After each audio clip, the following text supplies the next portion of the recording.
From the heart of America, where hard work, freedom, and faith still define who we are.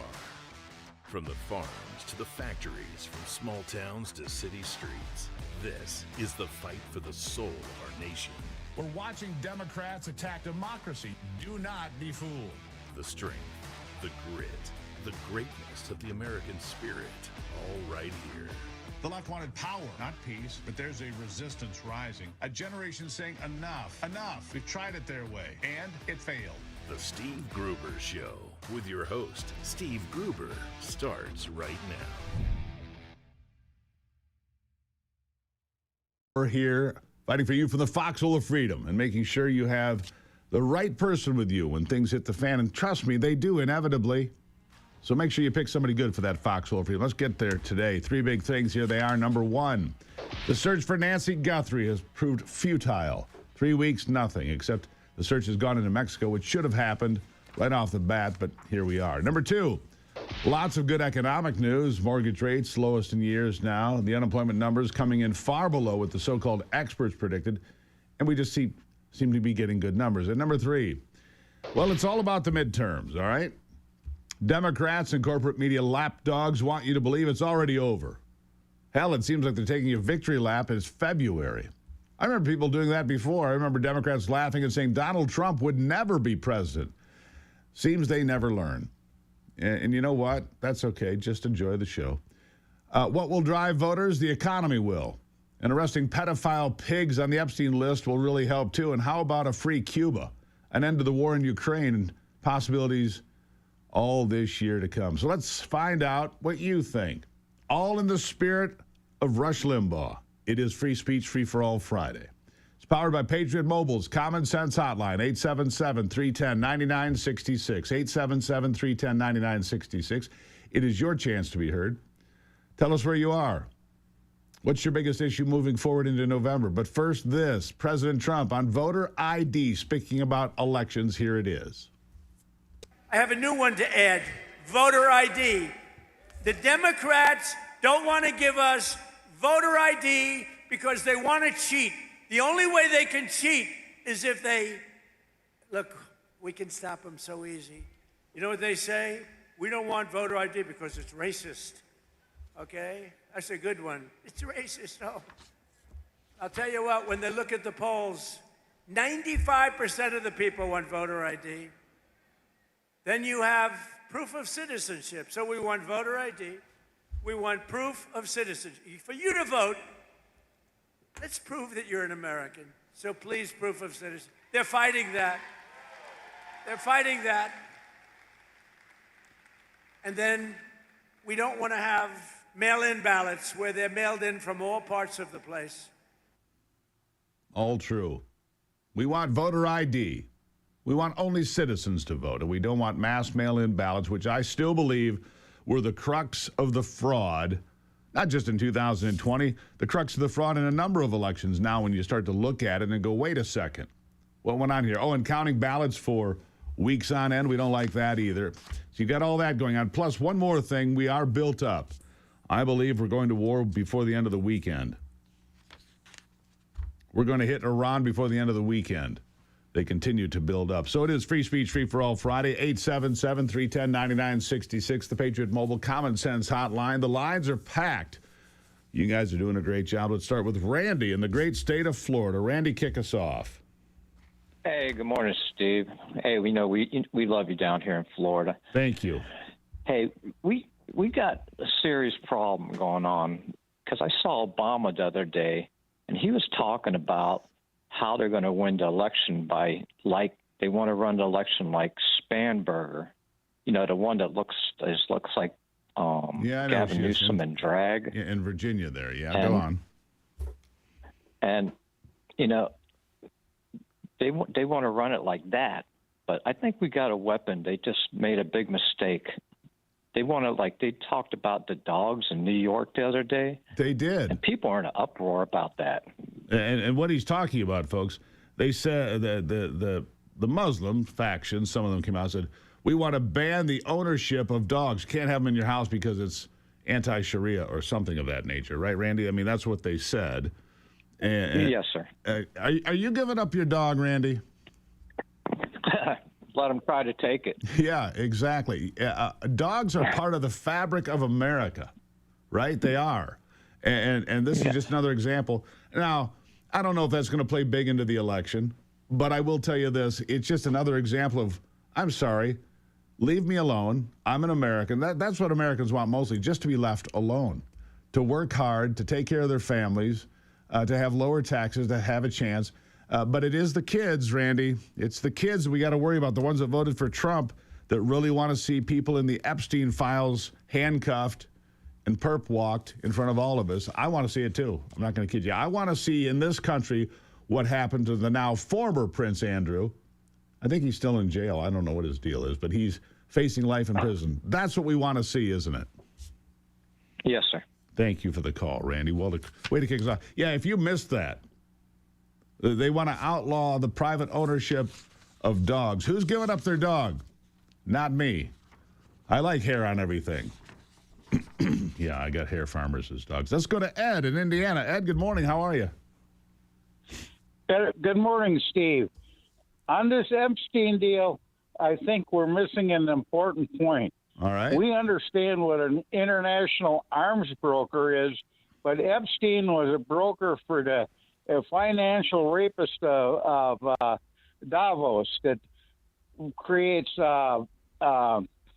color revolutions, and then they come in and they rebuild the country and steal everything that's nailed down. And he done anything that they didn't want to put their name to, and that, and the saddest part of it is half his crimes are not a crime in half the world because all his victims were infidels.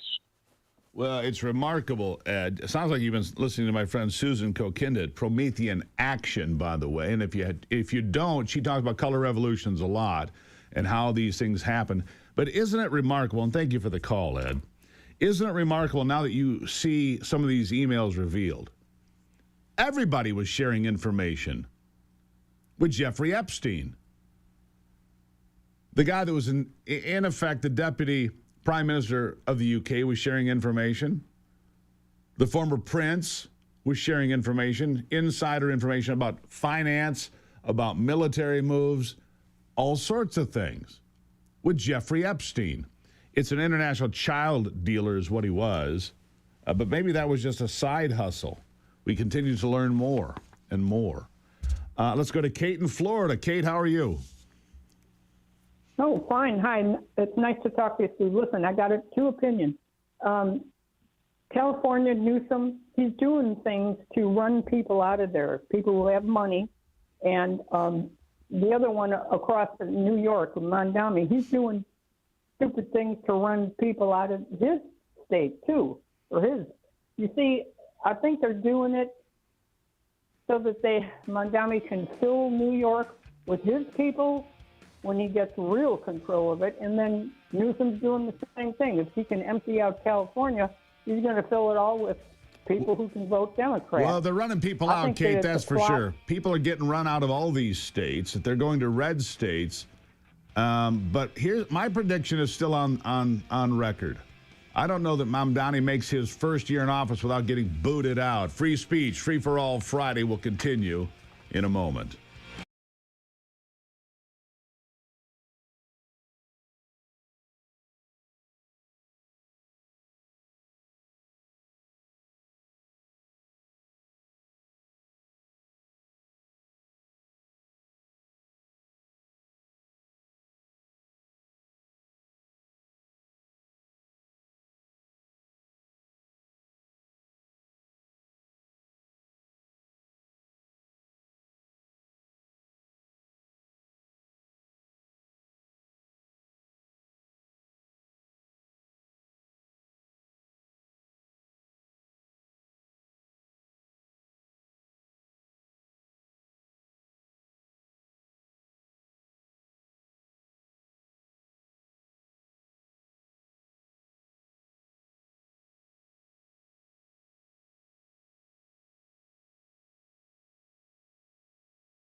All right, Anthony, boy, has he become well, careful when I say this. Boy, has Anthony become a huge asset to this program. He said Prince Andrew has been released. Apparently that happened yesterday. I missed it. You know, with everything else going on in the world, I can't keep up on the tawdry behavior of the royals every day. Anyhow, he's been released. He has not been charged, but he's facing a world of hurt.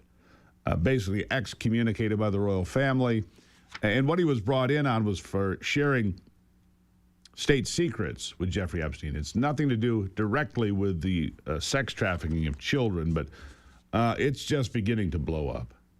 Trust me, this thing is not going anywhere good for him. He'll probably end up in prison for the rest of his life. First time a royal has been arrested in something like 400 years.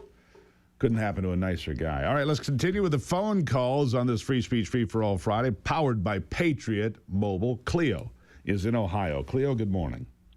Yeah, good morning, Steve. Trying to run for Congress in the 3rd Congressional District here in Ohio. Try to get support from the GOP, but they refused to give support. Said that my being a January 6th defendant, they didn't want to weigh down their ticket, so I couldn't get their endorsement. So I'm just trying to figure out how to get more in line with a positive campaign strategy and just trying to get the help I would need to kind of win my district. Do you have a website? That's where I'm at. Do you have a website, Cleo? VoteDelaney.org. VoteDelaney.org. There you have it, folks. A guy who was defending this country, and now he is trying to be a representative in the 3rd Congressional District, Ohio. Delaney, say that again one more time. VoteDelaney.org. Vote Delaney. So spell it D-U-L-A-N-E-Y. There you go. Maybe we get some folks to go click on it today. VoteDelaney.org. Thank you, Cleo, for your time this morning. Let's stay in Michigan now. With me is Tom. Tom, how are you today? Hi, Steve. Great show. Thank you. How are you? Great. It's just, Whitmer is such a nut. I think that the Democrat Party, and everyone's been saying it, is mentally ill. And they want to have a war the way it sounds like. And I'm a vet, and there's a lot of vets that I talk to, and they're saying if they start burning down cities, we're going to shut them down this time. Well, here's the thing, and thank you for the phone call. Look, President Trump that we played here just a moment ago, talking about voter ID. Voter ID is wildly popular and widely popular in this country. In Michigan, where Whitmer is, that Tom just mentioned, we have voter ID. And when I go to cast my ballot, I get my driver's license, right? And, of course, they know who I am. Some like me, some don't. Yeah, so it is. Fact of the matter is we have ID here, and most states do, but states like California won't even accept an ID. California is a fraud pit. It is. It's a fraud pit. And they know it. I mean, if you go back to 2024, there were a half a dozen seats in Congress that were where the Republican was winning. And then it's 2 weeks later, the Republican's winning by a little bit less, and then it's 2 weeks after. I mean, it's weeks and weeks later. Oh, look, the Democrat won by 25 votes or 100 votes. Isn't it a miracle? Yeah, it's all BS. And that's the other thing. There's a case in front of the Supreme Court out of Mississippi where they're challenging the fact that you cannot continue to accept ballots after Election Day and count for weeks. And right now, it looks like it's going to be a 5-4 vote. Amy Coney Barrett apparently not on our team for this one. Won't matter.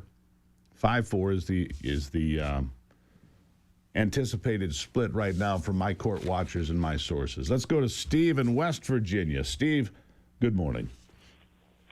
Good morning, Steve. God bless you and your crew. Thank you. I want to talk about the Epstein files. All right.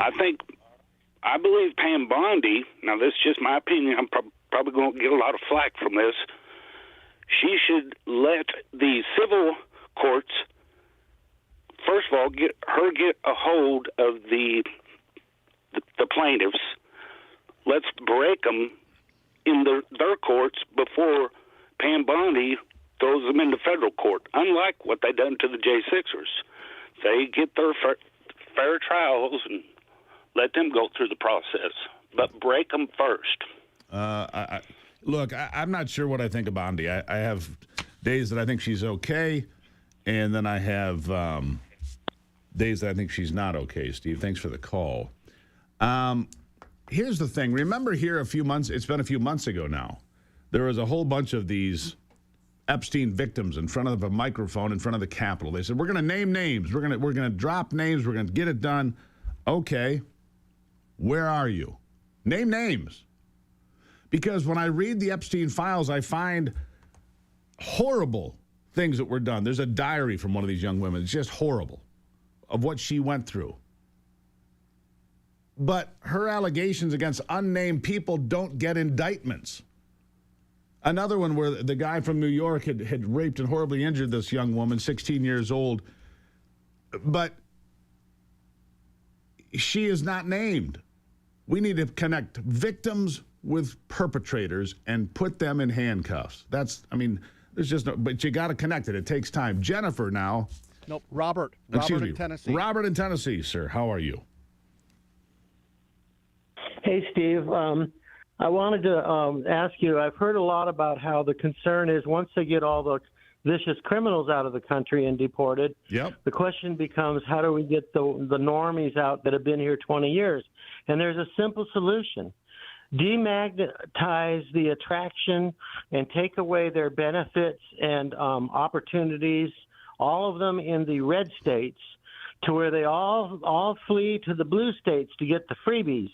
And once they're in the blue states, when you do decide to go in to round them up, it's like fish in a barrel. And basically, or let the blue then states you have an opportunity.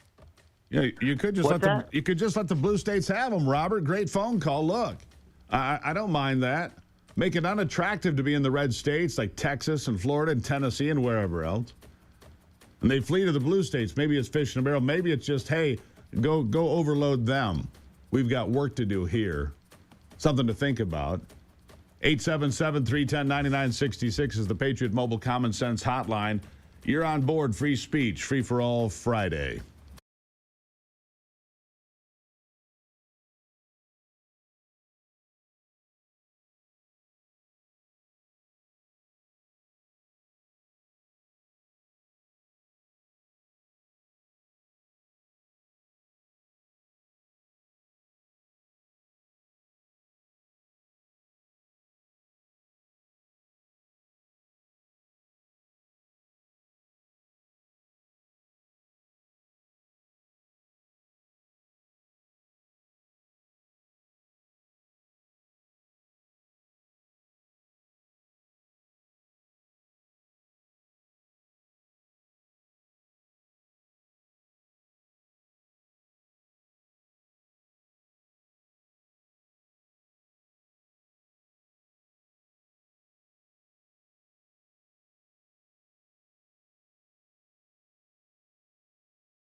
All right, if you haven't caught any of the episodes of Forgotten America, there's a reason. There's only been one so far, but come Monday morning at 9 a.m., episode number 2 is going to drop. It's with Reverend Jordan Wells, remarkable story, born in Indianapolis, Indiana, to a father who was a drug dealer. He got involved with drugs and gangs and all sorts of things, and he overdosed. He was dying. He was on his deathbed. And he said, God, if you save me here, I will give my life to you, which he has done. And the conversation got very personal for Ivy. Here's a preview of the next episode of Forgotten America. My stepfather, a violent man, very mentally and physically abusive. My mother tried to get both myself and my sister away from that situation. We did not make it. We left, and a ton of catastrophes just happened, and we had to return. And upon returning, of course, he was very angry. And that evening, my mom read me some Bible scriptures. I went to bed. I'm pretty sure the Lord sent an angel to me. I saw it at that moment in time. I had never felt so much peace and courage in my life. Yeah. You'll get to hear Ivy's story this time around as well. She survived a lot, but with the faith that she has, I've said this to people before, I've never met anyone with more faith than my wife. And she got that when she was just a child in a very abusive and ugly situation. This part of the program brought to you by Patriot Mobile. Everyday Americans, you make choices every day, including which cell phone service you use. And here's what most people don't realize. Patriot Mobile isn't just a wireless provider. It is an activist organization helping this program, and they sell top-tier cell phone service. They've been on the front lines of defending our freedoms long before it was cool, standing when others wouldn't. And they deliver the best service available. This is a 100% U.S.-backed team. So when you call in, you get to talk to somebody you can talk to. Cool. Unlimited data plans, mobile hotspots, international roaming, all of it and more. And when you switch to Patriot Mobile, you're helping a cause that you like, all right? Go to patriotmobile.com/Gruber or call 972-PATRIOT. Use the promo code Gruber. You'll get a free month of service. patriotmobile.com. Support the people that support this program. It is the Patriot Mobile Common Sense Hotline and Free for All Fridays. Go there now. patriotmobile.com/Gruber. Free month of service right now.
All right, let's waste no time and dive right back into the phone lines on this Free Speech, Free for All Friday. Jennifer on the line.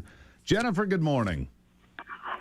Thank you very much, Steve. I would like to see somebody come in and do an audit on the state of Michigan. Yeah. I want to know why these politicians have allowed consumers' power and DTE to have a monopoly on the state. I would like to know who in their right mind has allowed Consumers Power to charge the people of the state of Michigan to pay the lawyers' fees for Consumers Energy when they want to petition for a raise to add to our gas and light bill. I would also like to know who gave the politicians the power to sell off the property in the state of Michigan. They just, illegals, people that are not citizens of the United States, just acquired another 71,000 acres in the state of Michigan. That's just the tip of the iceberg. This property here in the state belongs to the people, not the politicians. Why is it being sold off? Yeah, I'd like to do an audit on the salaries and how these politicians are insider trading and becoming millionaires before they leave office. Happens all the time, I'm doesn't just it? a little guy, but I'm tired of being the one that pays for all their pipe dreams. I also want all senators and House of Representatives that voted to raid Social Security for one of their pet projects. And then when it comes time for people to receive Social Security, they're always beating the drums, how it's going broke. You want to know why it's going broke? Because of the politicians raiding it.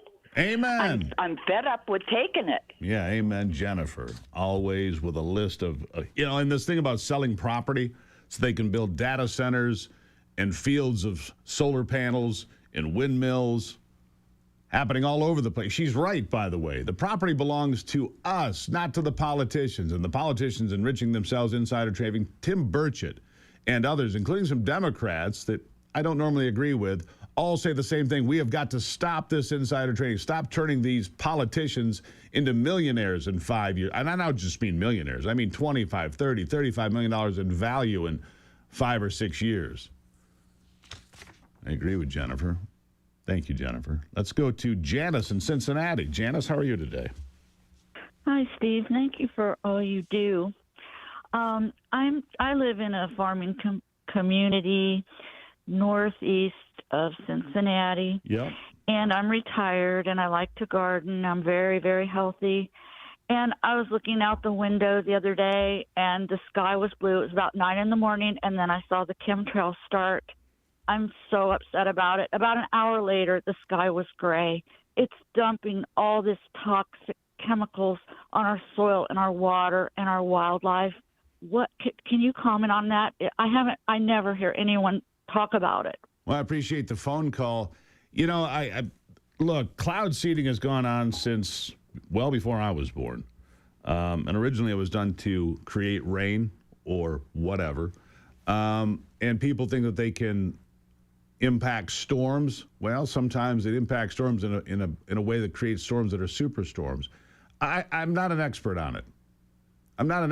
But playing God often has terrible outcomes and consequences. That I do know. And I know it's something that concerns people. I'm not the expert, but I think a lot of questions can be asked. I think that's a fair place to be. But they've been doing this since the 30s and the 40s. What are they doing now? I don't honestly know. But we know they go into hurricanes, they go into storm patterns, they do things when if there's a drought, they seed clouds with aluminum, and other things. Let's go to Virginia and Wisconsin. Virginia, good morning. Well, good morning. I'm thankful that you have this program we can call in. My complaint is when it comes to the politicians talking about their raises, that should come to a vote for we the people. Agreed. They give themselves raises, and I got a raise in my Social Security. You know how much it was? How much? $40. $40. $40. Well, they voted for you to get a raise of $40. How much do you think they got? Oh, probably thousands. Or more. Yeah. If they're going to raise you $40, and I'll say this, if they're going to raise you $40, we need to stop insider trading. I agree with the caller here a moment ago. Stop the insider trading. We've got to knock that off. Everybody knows it's dirty. I mean, their returns are 1,000%, 2,000%, 10,000%. Boy, if I could do that, I'd been retired 10 years ago or longer, right? I'd be fishing right now. Maybe not. I'd still be here with you. So how do we get to stop this? I mean, as a voter, I mean, we vote for President Trump, but, well, we all know about the chaos on that. Sure. But how do we get rid of these people like Mandami and Gruesome Newsom, I call them? Well, but we can't. I mean, they're on their own there. I appreciate the phone call. I do, Virginia. But I think Mamdani and Newsom, they'll create their own exit plan because they'll have people so angry about different things that they'll be, like I said, I don't think Mamdani makes it through a year. Maybe I turn out to be wrong, but I'm sticking with I'm putting my money on the under on that, a year or less. Let's go to Pete in Tennessee. Pete, how are you today? I'm good. Two things real quick. The thing about the dogs in New York City, a lot of people don't know, but Charlie Kirk, a few months before he was murdered, he was over in England, and he noticed he wasn't seeing anybody walking their dogs, and they told him what they did over there, they couldn't outlaw it. They tried just like here, but then with them Muslims, what they did, they started putting fentanyl out everywhere. You know how there'll be a fire hydrant or a tree or a pole, and that's where they do their business. Yep. They sprinkle fentanyl on it, and it kills them instantly. Really? So all Come them on people now. up there in New York City, huh? Really? I've never heard such a thing. Up there in New York. Yeah, but go ahead. Charlie Kirk said it himself, and since then I've talked to other military people who've been over, and they tell you in a minute they will do that. Fentanyl will kill your puppy so fast, it's faster than a bullet in the head. Yeah. So all them people in New York better start watching. That's what they do. That's who they are. I'm not apologizing for calling them out for what they are, and they admit it. All right, Pete, greatly appreciate the call. Thank you very much. I have no idea if there's any truth or veracity to that, but look, I'll go look. Anthony's a pretty good researcher, too, but you would think if it was there, it would kill the people, too. But they don't like dogs as pets. That's true. The Muslims do not like dogs as pets. It goes against their beliefs. Dave in Washington State, how are you today? I'm great. Mr. Gruber, great to talk to you. Nice to have you. I have a little preamble just quick before I give you my question. So it was a couple days ago I was watching you know what, Dave, hold on right there. Hold on. We don't have enough time before we hit the break, so I'm going to hold you through the break, all right? Because but we'll get to you because we only had about less than a minute there. So hold on, Dave. Just sit tight. We'll be right back to Dave in Washington and Gary and Frank and Ronnie and David and all sorts of folks, all right? Sit tight. It's Free Speech, Free for All Friday. Glad to have you here. The phone number, of course, 877-310-9966. We do this for all 3 hours on Fridays, for those of you that don't know. You can also follow it on YouTube, where I want you to be a subscriber today. Don't be afraid. Go to YouTube. Be a subscriber today. You'll see the next episode of Forgotten America. You'll see this show live, plus all the old episodes. YouTube, Steve Gruber. Go find it.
All right, back to it now. Again, I tell you to go to YouTube and become a subscriber because you just get so much benefit out of it. First of all, it's live right now, and there's a great conversation that goes on in there every day with the folks that are in the chat.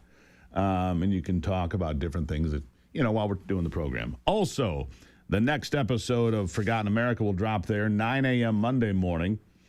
And you don't want to miss that. Here is a preview of the Reverend Jordan Wells discussion on Forgotten America. Here it is. What if Don Lemon and his crew had raided one of your churches? How would that have gone over in a black church, quite frankly? Well, first of all, it was this famous preacher who I posted who went viral for saying what would happen if he came into that church.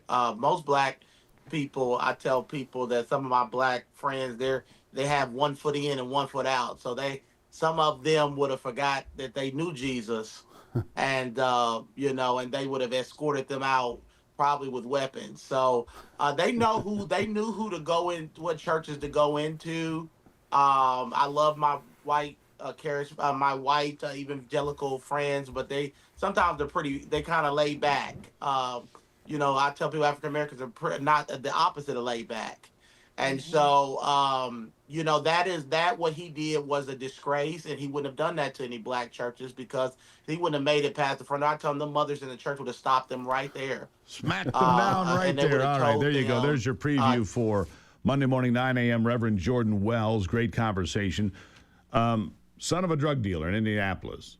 Laid on his deathbed and said, God, if you save me from this, I'll turn my life over to you, which he did, by the way. There it is, YouTube. Become a subscriber, smash the like button, and away we go as we continue to grow this thing and get some real interesting conversations. All right, interesting conversations. Let's go back to Dave in Washington State. Dave, you're up. Now we've got a little bit of time. Go ahead.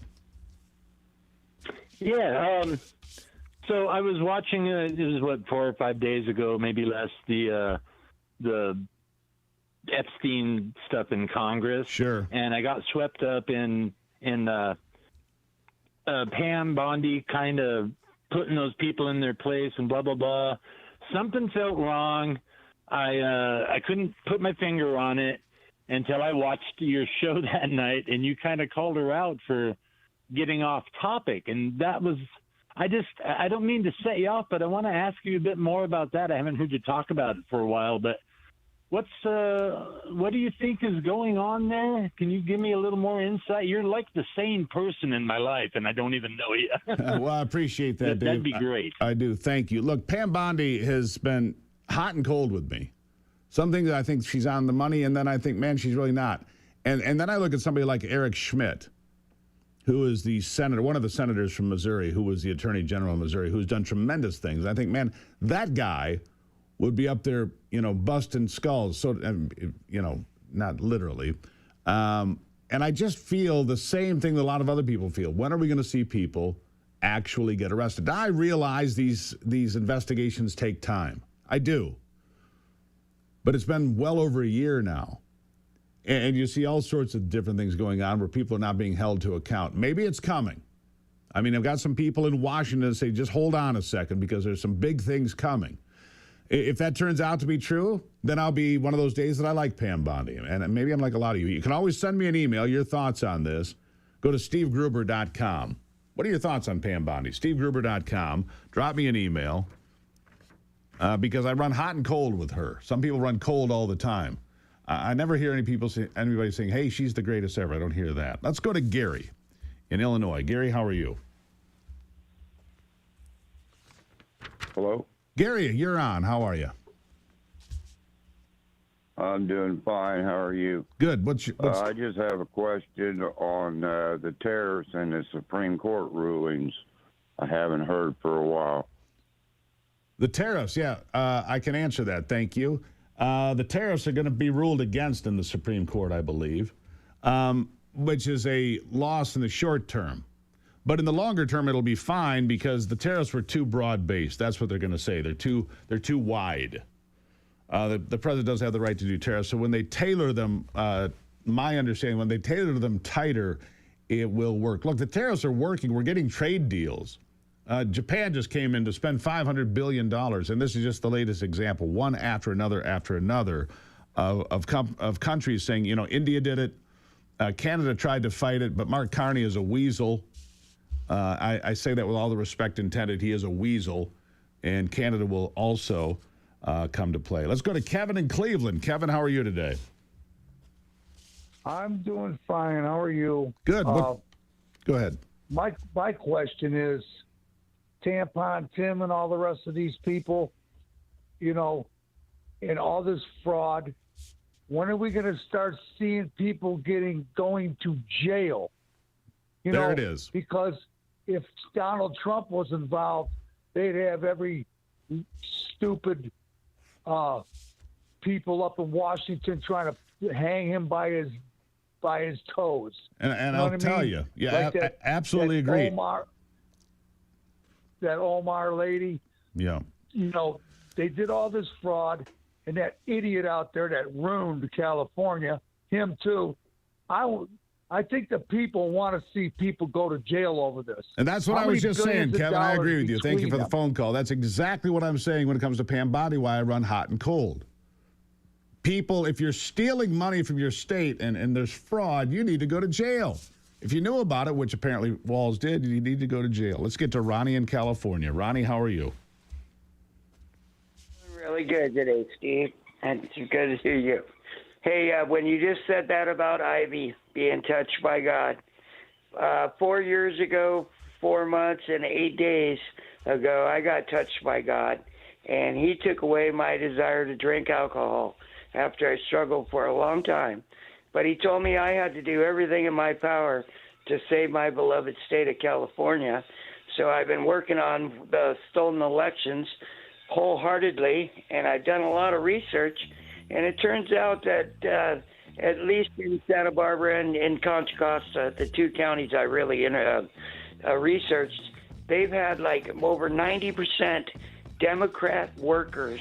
In the county elections, they do that all over the place. It all with Democrats. They stack the deck, Ronnie. That's right. We got to stop that. Need real reform.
All right, no time to waste. Let's get right back to the phone calls. It's been a good morning so far. Lots of different people from different parts of the country. Let's go to David in Tennessee. David, what's on your mind? Yes, sir. I'm wondering when they're going to start deporting some of these Indians. Have you ever noticed the products that they sell around the registers in their stores? Say that again? They're poisoning society. Oh, you mean the kratom and that sort of stuff that's at the convenience stores? Yes. Yes. Yeah, that stuff's dangerous. They are poisoning society.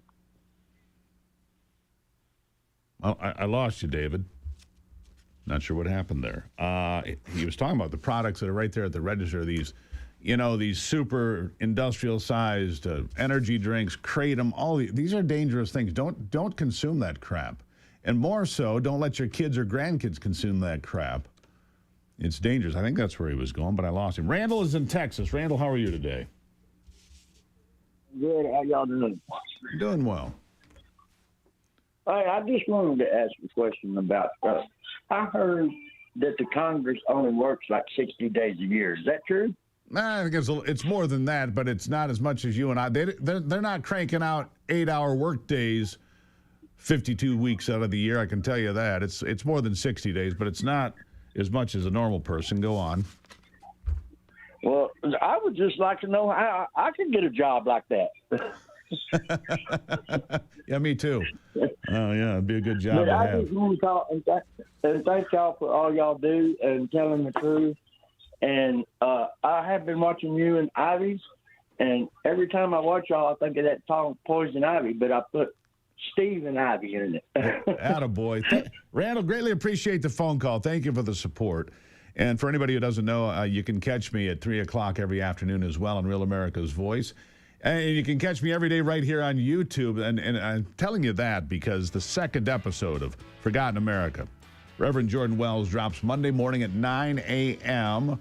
It'll be right there on YouTube. You can become a subscriber. I want you to be a subscriber on YouTube. We're growing this quickly. The numbers are really going pretty quick, and I want you to be part of this movement where we have longer conversations, tell the truth.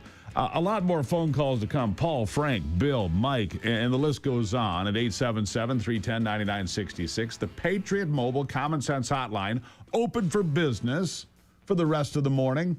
This is The Steve Gruber Show.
From the heart of America, where hard work, freedom, and faith still define who we are.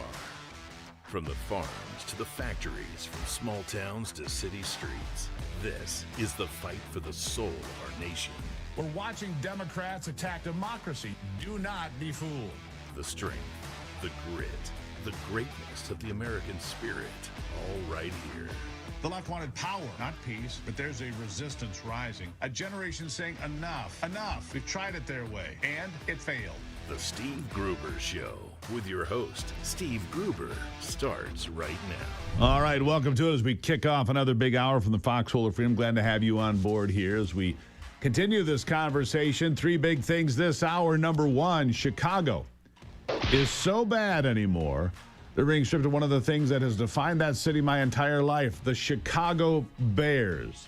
Leaving, moving to Indiana. Yeah, that says a lot. Number two, the Bears aren't the only ones hitting the road. Boeing announced yesterday they're leaving the state of Virginia after the election of a radical governor and legislature. They're moving their operation to St. Louis. See you later, Virginia. And number three, free speech, free for all Friday, powered by Patriot Mobile's Common Sense Hotline, 877-310-9966. Your chance to tell us what's on your mind, to be heard no matter where you are. Heading toward November, a lot of big issues. And so let's get right back to the phone calls. Paul is in North Carolina. Paul, how are you today? I'm doing well. How are you, Steve? I'm good. What's on your mind? Well, I had spoke to you a couple of weeks ago about the chemtrails, and I just watched a documentary that would probably give you all the answers you're looking for. It's called Chemtrails, The Secret War. And it's actually called geoengineering. And they've been doing this for quite a long time. They think they can control the environment, try and control the temperature. They used it in Vietnam to promote monsoons, to cripple the Vietnamese, the North Vietnamese. But what's their purpose here? It's very, very interesting. But why here? And why are they doing it here? Well, because they feel that they can control the storms, they can slow down the hurricanes, or they can control the droughts. And it seems like it's having the opposite effect, because we've been in a drought for the past, I'd say, 6 months. We're in an extreme drought in where I am in Union County. All right, Paul. And, I'll go look it up. The Secret War, geoengineering. You're right. That's what it's called. Appreciate that. Anybody's interested, there it is. A documentary called The Secret War. Find out more. Frank is in Tulsa. Not sure what the weather's like there. Frank, how are you? Good. Yourself? I'm doing well. What's on your mind? Well, I was always confused as to why Congress would commit crimes right in front of our faces, which is lobbying and insider trading. Why? Because they get away with it. Last week well, yeah, but it dawned on me that they do that because it's to cover up the more egregious crimes that they do. Well, I don't know about that. I think getting rich is a pretty egregious crime when you do it on insider trading. I think that they think they can get away with it, so they just do it. That's the way it appears to me. They do it because they can, and they get wealthy, and so do their friends, and so do their families. I mean, there's other crimes that happen. I don't disagree with you on that, Frank, but look, Marjorie Taylor Greene took $500,000 and turned it into $25 million. Ilhan Omar took a negative net worth and turned it into $30 million, both in about 5 or 6 years. Pretty remarkable, isn't it? Mm-hmm. Pretty remarkable.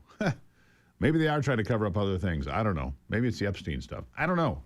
But just getting rich, greed is one of the 7 deadly sins now, isn't it? All right, Bill, South Dakota, how are you today? Very close politically to Netanyahu. Bill, are you there? Have a very odd relationship. All right. Put him back on hold. Yeah, put him back on hold. Let's go to Kenneth in Texas. Kenneth, how are you today? Yes, I have 2 questions. One, is it anything that you can do with a Democrat running as a Republican? Yeah, I see people doing that now. Democrats pretending to be Republicans. What about it?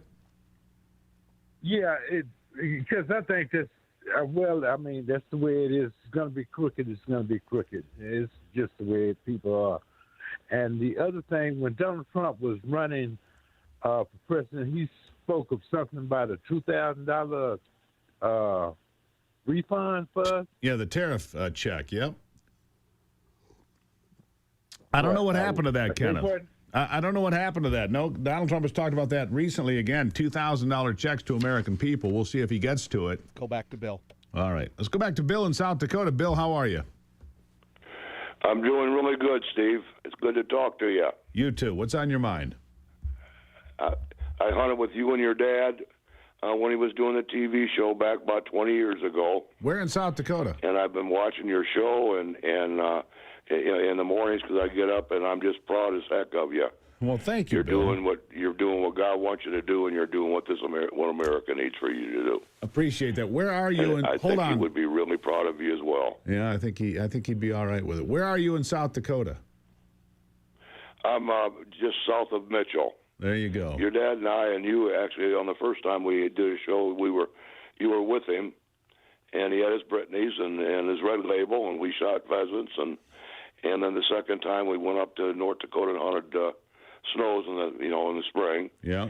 And we're retired now, but I spent a lot of time in Europe for about 10 years, field trialing dogs in Eastern Europe and Western Europe both, and seen a lot of eye-opening things. And I mean, I've talked to people in Czechia that know what communism was, and absolutely. And we would have dinners at night. We would talk about that, and even in Western Europe and the difference that it is there than here. But thank you, Bill. Your show is just, you say it the way it is, and people are listening to that. I've listened to you now for a long time in the mornings, and I've just.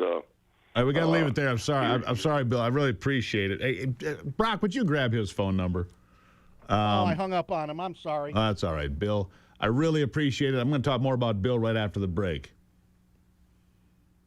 You got another minute. You've got it. Oh, I'm sorry. Okay, so Bill, I know he's telling the truth, by the way, because he said the Red Label. My father always hunted with the Ruger Red Label. For any of you that don't know,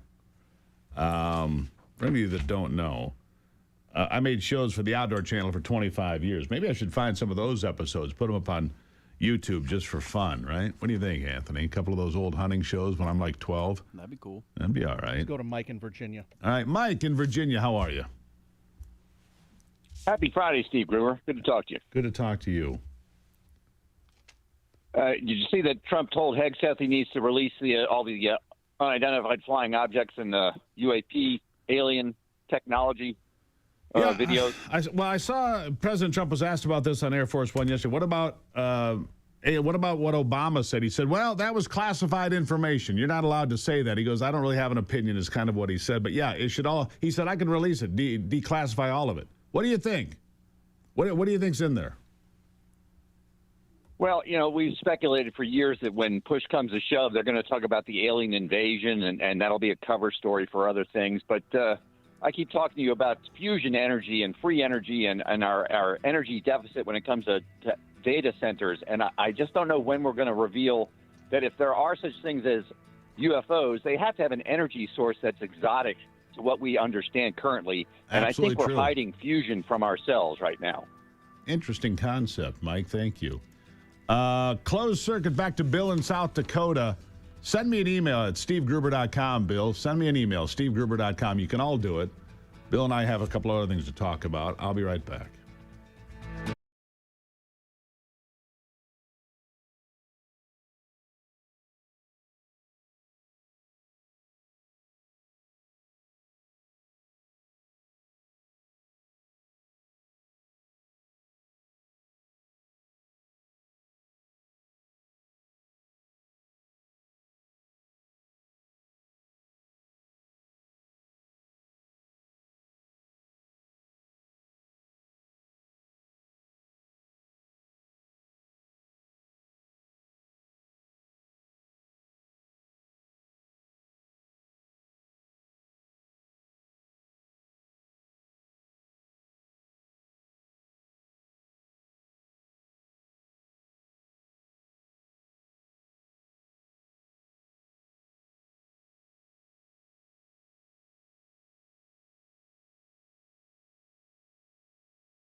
All right, let's just jump right back into it now. My next guest, Andy Ross, the founder and CEO of American Rebel.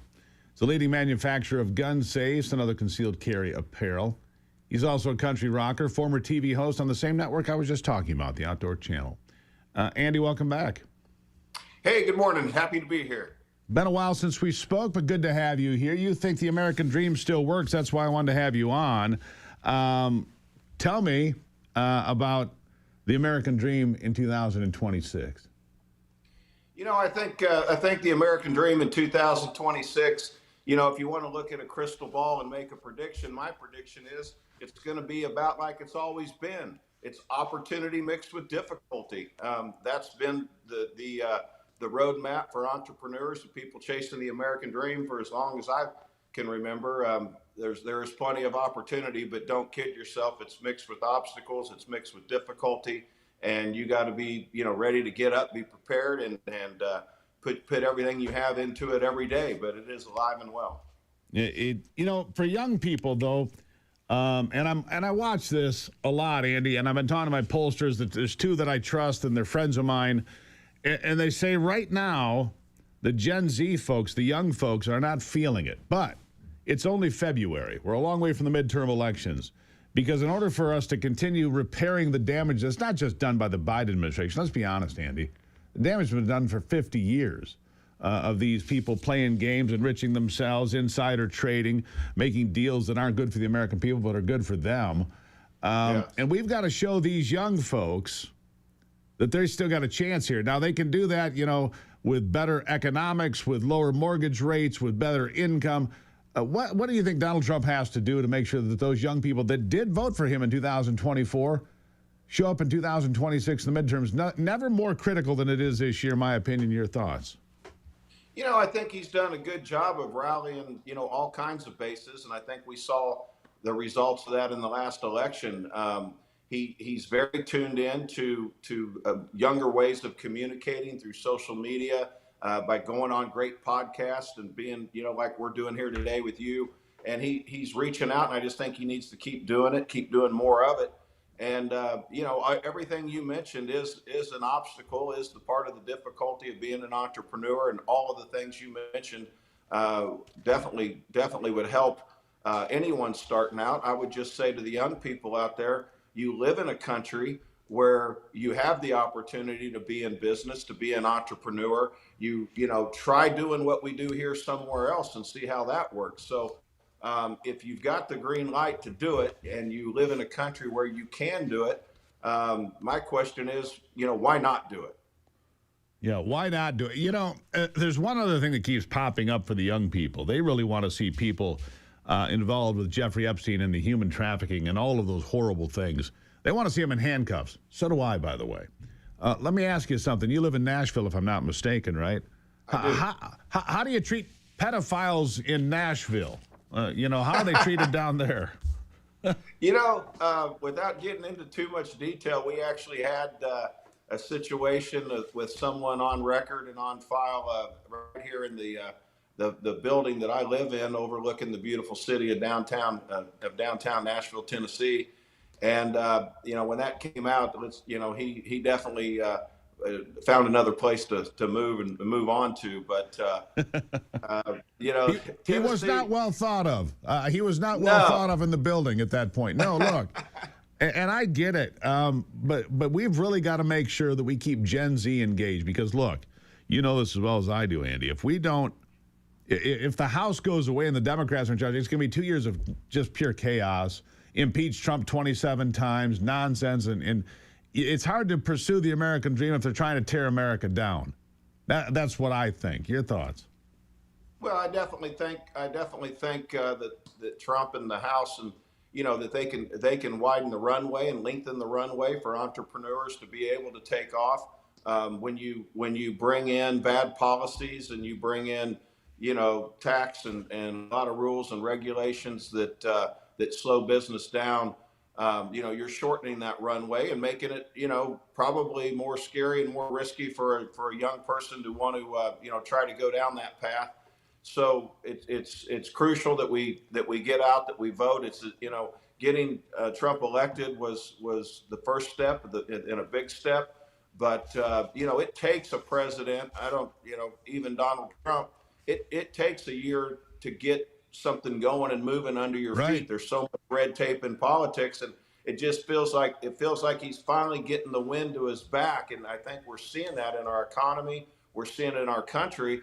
And nothing would slow that down like a bad mid-election, midterms here. So when we got the wind to our back, we're doing great. We're making policies. You're seeing it in the numbers. We've got to pour it on as pour it on and get people out and get the vote out for sure. Absolutely true. And I can sit here and compare and contrast. You live in Tennessee. I live in Michigan. You got a lot of Michigan license plates in Tennessee because they're fleeing my state and headed to your state, and Texas and Florida and other places that have better economic plans, lower taxes, more freedom, more chances to pursue the American dream. That's for sure. Tell me about American Don't leave Rebel. out California.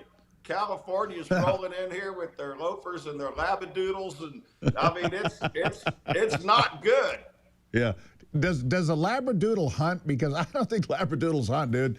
I'm just saying, I'm not sure. They're cute, I guess. Tell me about American Rebel. We got about a minute here. So people can find out more.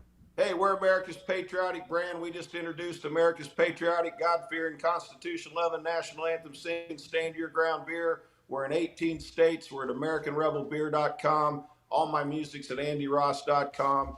And man, I'm really blessed to get up and be on your show this morning.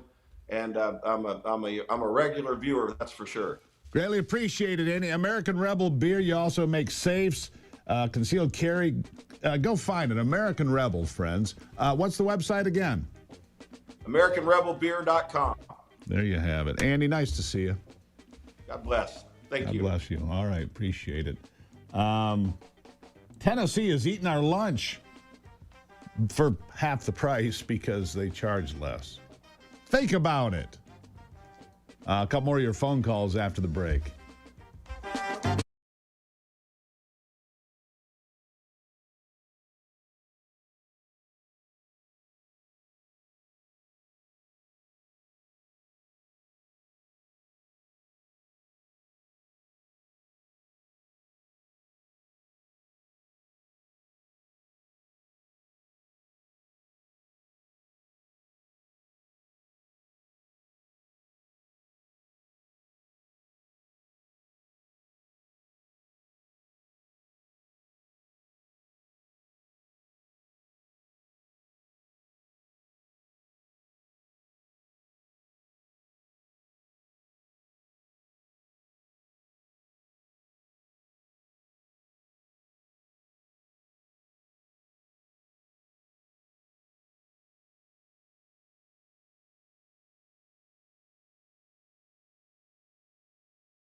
All right, let's get right to it. Free speech, free for all Friday on the Patriot Mobile Common Sense Hotline. Charles has been patient in Louisiana. Charles, good morning. What is on your mind? Hey, Steve. On this voter ID deal. Yep. I know here in the state of Louisiana, I'm not sure about the age. It's either 15 or 16 years old. It's a state law that you've got to have a form of ID on you, put your ID on you at all times, either a driving license or a state issue with your ID. Now, is that like that in all states or just some states? Definitely not my state. That is not the truth in Michigan. That is for sure. In fact, I didn't even realize that most places do not require you to carry an ID. I'm surprised to hear that. But the fact that you support voter ID. Oh, heck yeah. Yeah. And you support the idea that you should be an gotta American have an citizen. ID. Yeah.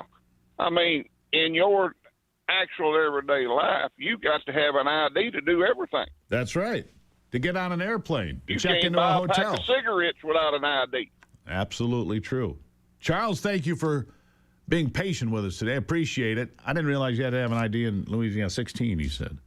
Let's get one more in. We got Chuck in Indiana. Chuck, what is on your mind? Good morning, sir. Good morning.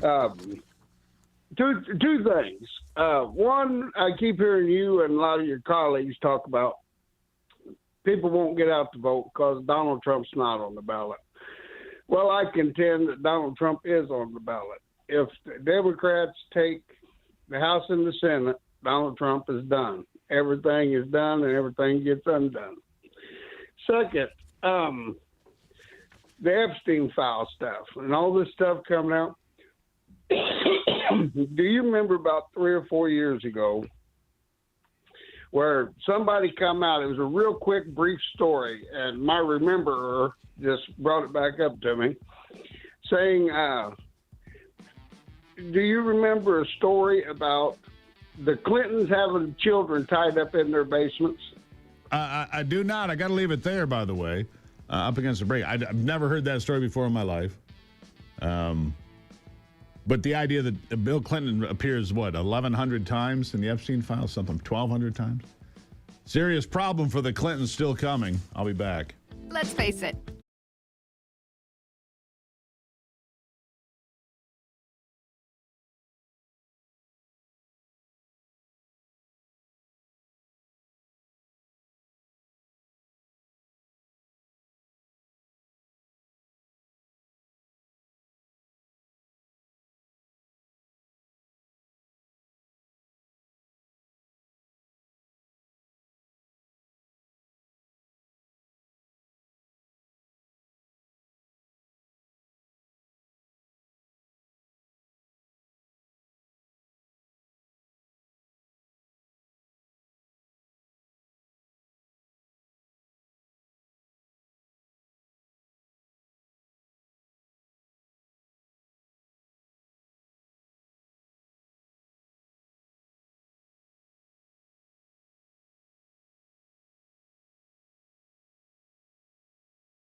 You've heard me talk recently about the demand for silver and copper. Silver and copper, both critical in the development of all this AI, all of this electronic development, all of these data centers, incredibly critical. Well, we have the biggest copper deposit in the world at Pebble Creek in Alaska.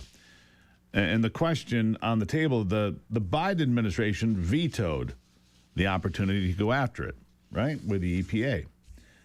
Well, they were back in court, they being now the Trump administration, earlier this week on the 17th. It's like I said, the largest undeveloped copper deposit in the world. We need it. We need it.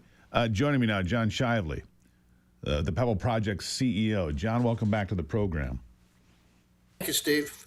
Good to see you. So, all right, back in court arguing about this and whether or not the EPA can shut this down.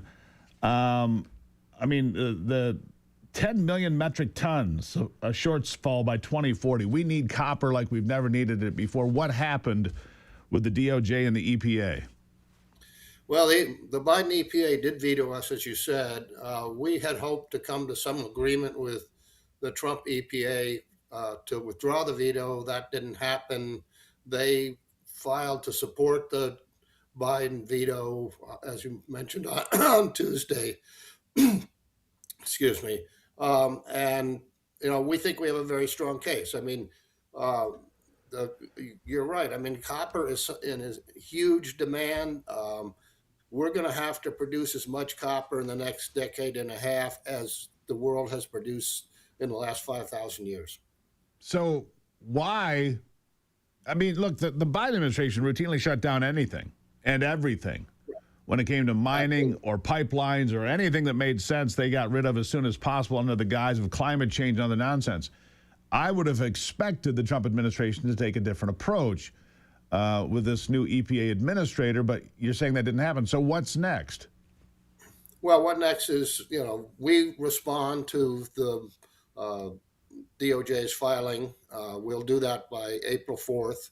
And then it's in the hands of the judge. We've asked for summary judgment. It's not only us that's suing. The state of Alaska is suing with us because the project's on state land. So it's a big state asset, actually, that we would like to develop. And then we have 2 Alaska Native corporations that are also suing on our behalf. So we'll see. I hope by June or July we get a decision. We think we have a really strong case. I mean, I have a question for you. Sure. You raise a good question for me here. How can the federal government shut down the Native Corporation? How can they shut down the tribes if it's on tribal land? They would have no position to do. I know, I understand that, but if it were on tribal land, the federal government could not block it, could they?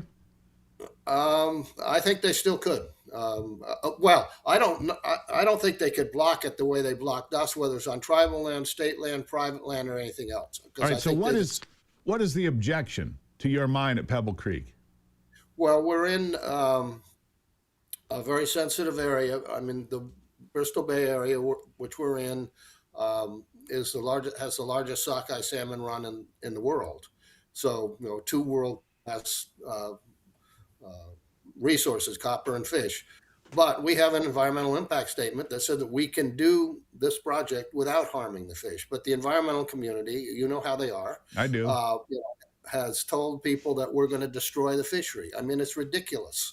And that's sort of what the EPA has said, that we're a threat to this fishery. But, the Bristol Bay area is the size of the state of Ohio, and we're going to build what's a very large airport. And as I said, we have an environmental impact statement that says we can do it.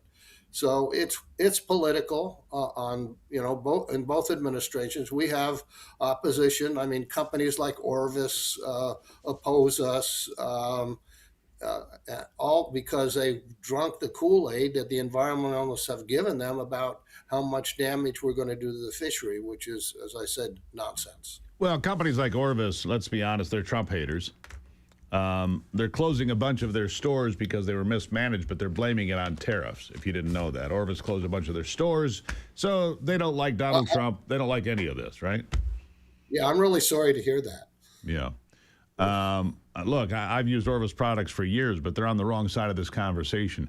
We need copper, and if we don't produce it, the Chinese and the Indians will somewhere else, or the Mongolians, or whoever. America needs to be able to have access to American resources, do they not? Absolutely. I mean, right now, China produces about 50% of the copper in the world. We import in this country about 45% of our copper, largely from Chile, but also from other countries. China, 2 or 3 decades ago, saw this coming, and they've been building copper processing plants. And of course, they can do anything they want. If they want to build a smelter, they build it. If they want to put up a dam, they put it up. If they want to put up a coal-fired power plant, they put it up. In this country, to get a mine going, the average is 29 years from the time you find the resource till you get to development. We're the second worst in the world in that regard. 29 years.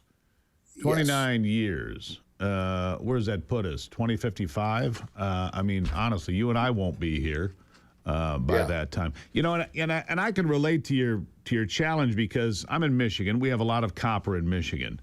And in fact, 820 million pounds, 25.7 million tons of provable reserves that are not being pursued.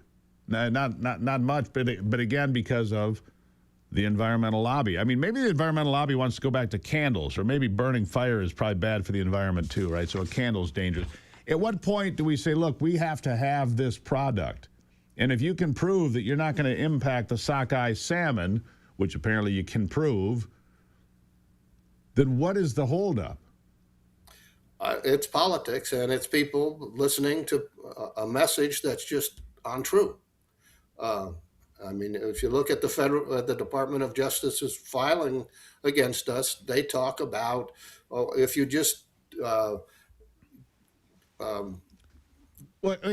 one stream. Let me ask you one other question. Let me just shift gears a little bit here. If you're not able to mine on the Pebble project, you just go out of business. I mean, you can't sit there, year after year in lawsuits and survive financially, can you? No, we've spent over $1 billion already without getting anything for it.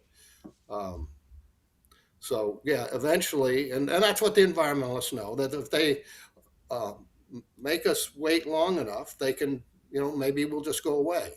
On the other hand, a world-class project or prospect like this, there are people that are interested, people that want to keep us going because they do know that we need the copper.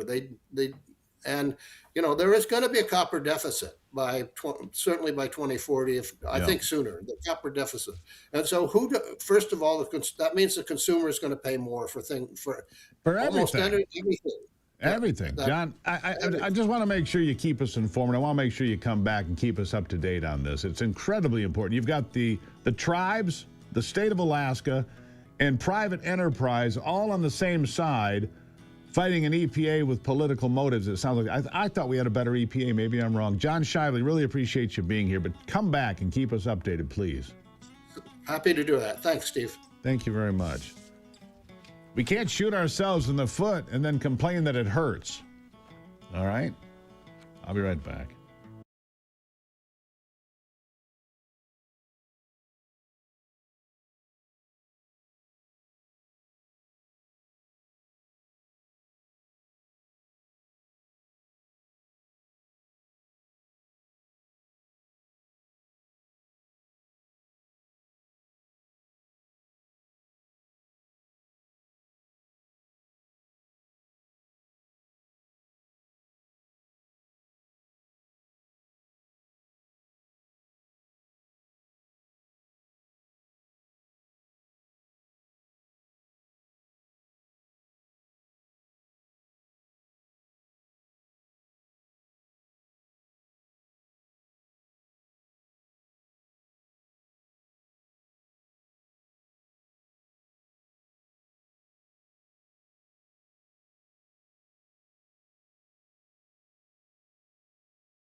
All right, let's get back to the phone calls on a Free Speech Free for All Friday. It's powered by Patriot Mobile's Common Sense Hotline, 877-310-9966. Don't forget to go to YouTube today.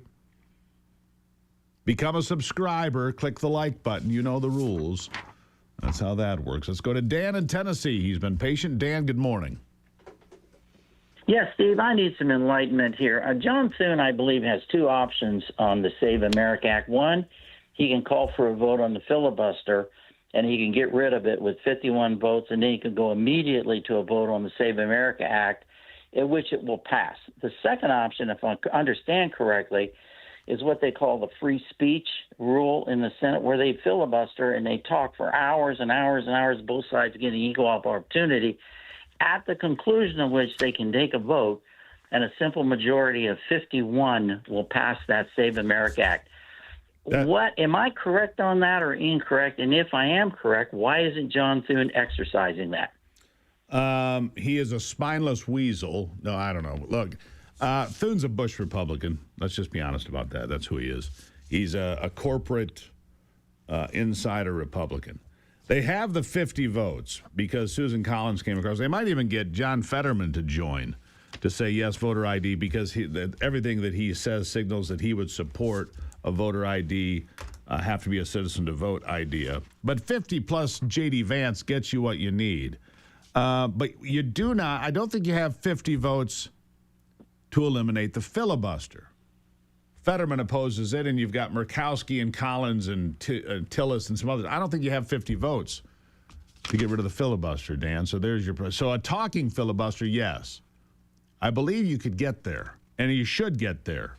Look, a lot of the young people and others, they want the SAVE Act. All of America wants. The only people opposed to the SAVE Act are those Democrats in Congress. Thank you for the call. Kevin in Arizona, how are you today? I'm doing great. Thanks, Steve. How are you? I'm good. What's on your mind? Well, I was listening to the call-in with John Shively from Pebble Limited Partnership. Yeah. And, I just wanted to point out that I think one of the big problems is that these environmentalists have Donald Trump Jr. on their side, and people like Tucker Carlson, which are people from our own party. And here we are pro-resource development. We have tons of legislation going through right now to pass critical minerals. We have executive orders. We have the need, the demand. It's all there. But we still have, Donald Trump Jr., who has fishing excursions there, loves the place, was enamored with it, and doesn't really understand that the environmental I love impact. it too, but I didn't realize. I'm going to have to do some research now, Kevin. I appreciate the tip on this, because I'm going to find out if that's true. And the next time I have a chance to ask a question of Caroline Leavitt or the president, which I will get sometime in the next few weeks, depending on when I return to Washington, I'm going to ask that question. Why do you oppose the development of Pebble Creek? Kevin, that's a great call. I really appreciate it. And yeah, Donald Trump Jr. and Eric Trump love to hunt and fish, but I like electricity and dominating China more, I think. Let's go to Jack in Toledo. Jack, how are you? Hey, Steve, how are you doing? I'm good. What's on your mind? I know you're not in Toledo anymore, but that's still who you are. Yeah, what's on my mind is that right now we're going to be having a State of the Union address on Tuesday. Correct. I think it is. Yeah. And that's a constitutionally required event to happen. Doesn't have to be televised, but he has to give an address. Now, in the same thing that gives him the right to have a State of the Union in the Constitution, he has the ability to call special sessions of the Senate or the House or both. And he needs to do that right now. He needs to get Senate back into town and pass the SAVE Act. It's that simple. And the reason why it's not going anywhere is the turtle is ahead of the Senate Rules Committee. He's not even allowing it out of committee. The turtle being? Mitch McConnell. That's what I thought you meant. Because he sort of looks like a turtle. He does. So what I think we need to do is get him out of his shell and have people call their senators so that they reach out to Mitch and say, you're impeding the will of the people. Yeah, I'm not sure You're Mitch is impeding the will of Congress. I'll be honest, Jack. I don't know if Mitch is in charge of the committee because I'm not sure Mitch McConnell's in charge of his own bowels at this point. The last few times I've seen him, all right? So who's really running Mitch McConnell? I fully agree. And here we are with, how many 80-something relics teetering around the halls of Congress are being wheeled in and wheeled out. You look at Feinstein. I mean, who was running her life for the last few weeks or months of her life? And Mitch McConnell, having these freezing moments. But I agree with you. It's got to get out. The SAVE Act is absolutely critical for the future of this country, and anything short of that being put into law is unacceptable. Anything less is unacceptable, Jack. I agree with you on that. And one last thing here. I want everyone to understand that last week's jobs report was actually very good because we had a record high level of full-time jobs for the month of January. Correct. And a record high level of part-time jobs. So that means if you want to work full-time or you want to work part-time, you should be able to find something that fits your schedule. That's right. And then we saw the jobless claims come in well below. The experts have been wrong about everything. Everything. Jack, you got to leave it there. The economy is far better. Sounds great, Steve. Thank you, sir. Far better than people have told you. The jobless claims, was that yesterday? Came in far below what the experts, predicted. Now, coming up after the break here, of course, the phone calls will still be there for you, but we're going to have Brock check in and give us all the updates on the Olympics in Italy. All right? Winter Olympics. How are the Americans doing? Is there something you're paying attention to, not paying attention to? I did watch speed skating last night. It is fun to watch. I'll be right back.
All right, time to check in on sports now. with Brock Palmbush. With a look at sports, I'm Brock Palmbush. A great day for the Americans at the Olympics yesterday in Italy. Alyssa Liu won gold in the women's singles figure skating competition, the first American to win gold in that event since Sarah Hughes did it in 2002. Then, after Hillary Knight tied the game at 1 with 2 minutes left in regulation, Megan Keller scored a highlight reel goal at 4:07 of overtime to give the U.S. a 2-1 victory over Canada to win the gold medal in women's hockey. Also, Jordan Stolz took silver in the men's 1,500-meter speed skating event, his fourth medal of these games, and the United States beat Switzerland 7-6 in the extra end to qualify for the semifinals in the women's curling event. The NBA resumed play last night with 10 games on the schedule. Winners included Detroit, Boston, San Antonio, and the LA Clippers, and Aaron Rai is the overnight leader at the PGA Tour's Genesis Invitational. That's a look at sports. Back to you, Steve. All right, Brock. Thank you for that. I think we've got a caller, Gabriel, on the line from Illinois. Gabriel, how are you? Good morning, Steve. Good. Yourself? I'm good. What's on your mind? Steve, I've actually got a question for you. So we have, regarding foreign policy, your analysis is usually spot on, but we wake up this morning and the news for overnight seems to be that the Trump administration continues to build up military assets in the Middle East. And I'm wondering, are the mullahs, after seeing what happened in Venezuela, and the Trump is serious when he says something, are they suicidal? And if not, how do you see this playing out in Iran? You have to wonder if they're not suicidal. And that's a really good point, Gabriel. Look, and honestly, when Donald Trump says we've got 10 days, they've got about 24 hours. Right? He said yesterday, well, we got about 10 days. He always does that. Oh, maybe a week, and then bam. I think we're on the verge right now. I think the fuse is lit. And if you don't get the memo after Venezuela and everything else, you're not paying attention. It is suicidal might be the right word, Gabriel. Great phone call. Really appreciate it. I think we're on the verge right now. If we got the notice right now that it was happening, would you be surprised? The answer is no. Free Speech, Free for All Friday will continue. You good with that? Free Speech, Free for All Friday will continue after the break. Me and little Kitty will be here for you. Yeah, he's just loud and proud.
From the heart of America, where hard work, freedom, and faith still define who we are. From the farms to the factories, from small towns to city streets, this is the fight for the soul of our nation. We're watching Democrats attack democracy. Do not be fooled. The strength, the grit, the greatness of the American spirit, all right here. The left wanted power, not peace, but there's a resistance rising. A generation saying enough, enough. We've tried it their way, and it failed.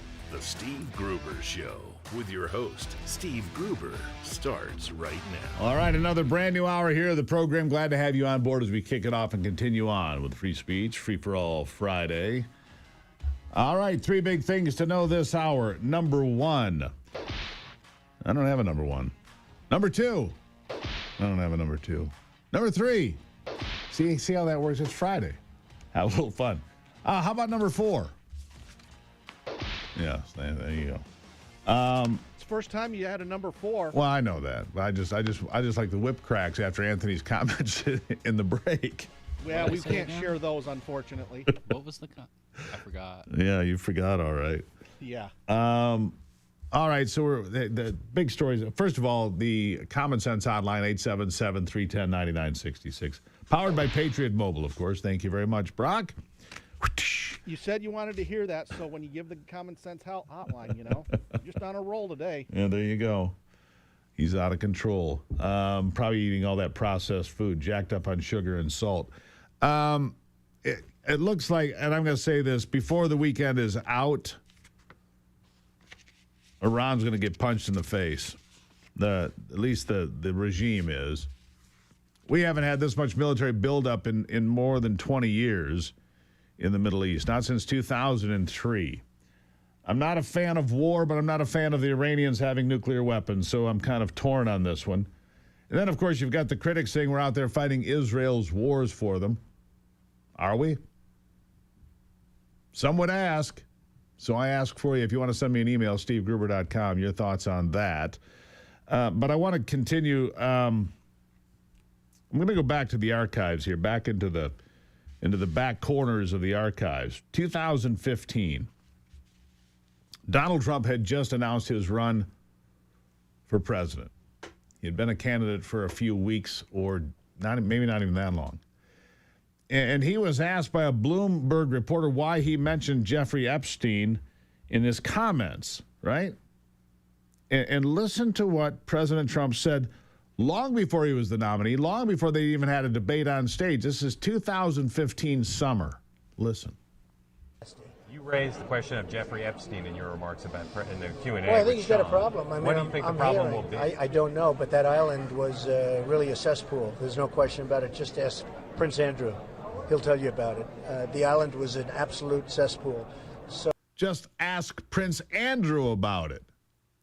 Was it common knowledge? Apparently. That's Donald Trump in 2015 calling out Jeffrey Epstein, calling out Prince Andrew.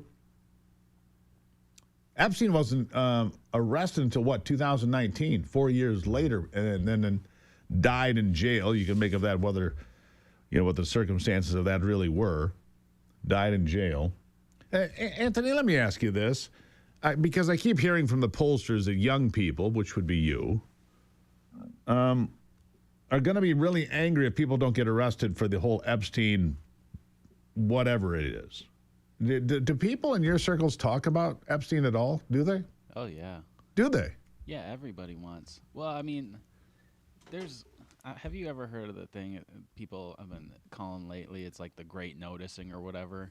No. It's just like the big noticing of all the kind of messed up things that's going on, and especially with like the elites and stuff like that. I just think people are starting to realize all of these things and want it to end. So okay, let me ask you this. They're horrific things. No, there's no question if you've read any of this. But it's quite clear from that bite, from the Epstein files, that Donald Trump was not involved here. In fact, he was the one that, kick-started the investigation or helped it along back in 2006. Do people in your circles acknowledge that, or they don't care? Well, as you know, most of my friend group is pretty liberal. Which so is your fault, not mine. Go on. They typically believe they say Trump is in the files. He is in the files. That we understand that, but not for doing anything anything like Prince Andrew or probably Bill Clinton or Bill Gates. Yeah. But they don't care. Well, let me ask you this. Well, they care about Bill Gates and Clinton and all that. In your friend group, were any of them Trump voters? I think you said one or two might have been. Yeah, just one or two. And does the Epstein thing change their opinion of who they vote for, or is it just something they just want? I'm curious. I mean, it's important. That I don't really know. I haven't gotten that far. Gotcha. For you, does it make any difference? Look, I want these people arrested too. But trying to hold Donald Trump, responsible for something he didn't do, again, that doesn't sit well with me. And I just wonder, what's going to drive the youth vote if they vote? A lot of them might just say, meh. I mean, that's the other thing. A lot of them might just say, I don't care to vote anymore. Because as you know, in 24, a lot of people in your age bracket voted for Trump. And maybe they're just like, well, nothing changed. It's all the same. I'm done voting. That's a possibility, right? Yeah, I would say that it is a possibility. Because that was a huge thing with Biden. I mean, all my friends voted for Biden the first time around. And then the second time around, they were like, that was when they got to the point. Nothing changed. And if anything, it got worse. So that's when people were like, well, I don't want to vote for Biden anymore, blah, blah, blah, blah, blah. Yeah. So I think people do care. You need better friends. They're good people. They have good intent. They have good hearts. The road to hell is paved with what?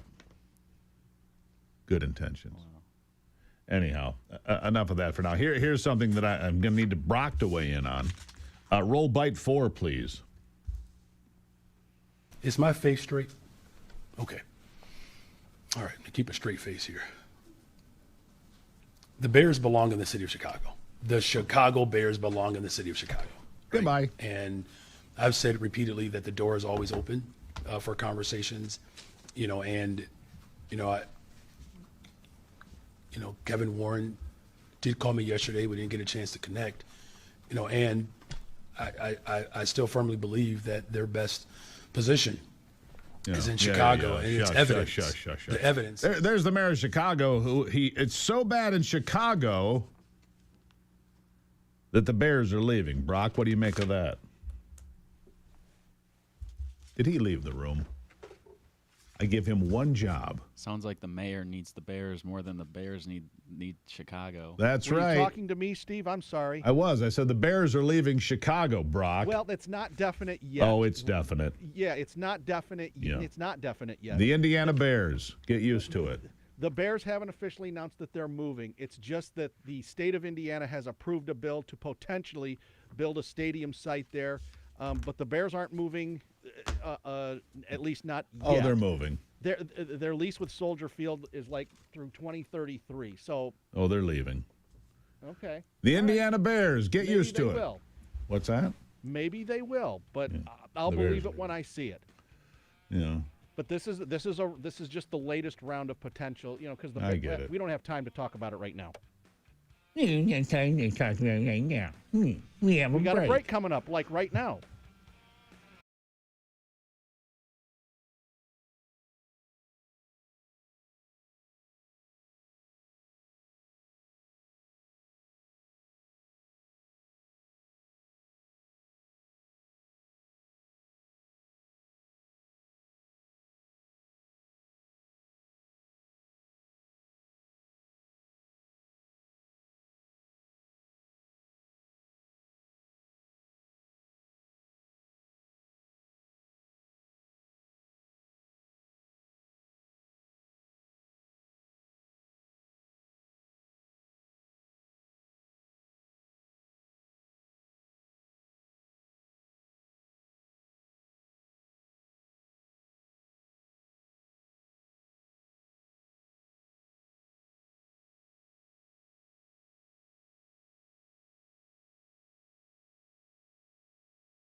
All right, the greatest attorney ever to walk the planet, the best looking, most accomplished jurist, esquire ever.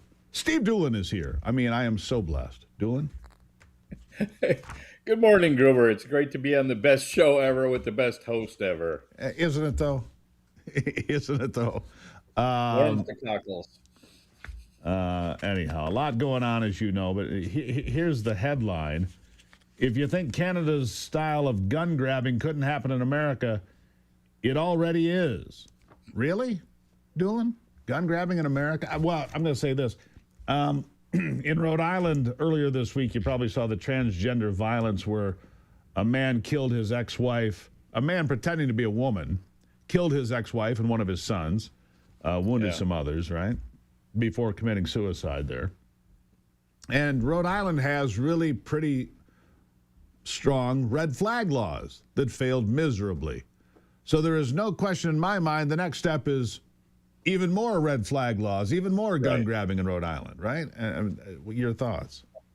Right. Yeah, all gun control bills that are passed are done soon after some kind of a tragedy. All gun control measures, right? As you're aware, I've been teaching and thinking and reading about this for a long time, a couple of decades. And even going back to 1934, the National Firearms Act in the United States was pushed by a deviant sociopath named J. Edgar Hoover in the wake of a series of bank robberies and sensationalized killings, including the St. Valentine's Day Massacre. And the tradition holds to this day. Some people use the term blood dancing, but as soon as there's some kind of a tragedy that involves a gun, then immediately the gun grabbers come out of the woodwork. They're always in the woodwork. They're always crouching, hiding, planning, plotting. Evil never rests. Every time I talk about this, I'm reminded of the opening scene of the movie Apocalypse Now, where Martin Sheen talks about Charlie squatting in the bush getting stronger while every day I get weaker here in Saigon. And these types great of articles. Great scene, by the way. Great scene, by the way. You can't beat Coppola, right? Especially for the lighting. Right. But the theories change slightly. The methods change slightly. They evolve a little bit over time, but the goal is always the same, which is a disarmed population. And you see what happens to disarmed populations by looking at extremely recent history in Iran.